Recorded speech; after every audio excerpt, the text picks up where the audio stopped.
প্রচণ্ড ধুমুহায় প্রশ্ন করিলে মুখ তোমার প্রাপ্য কি কোয়া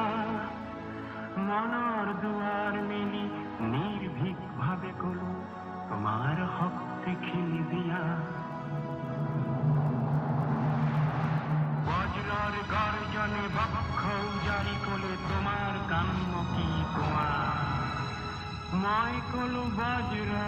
তোমার হকতে খালি উদাত্ত কণ্ঠ দিয়া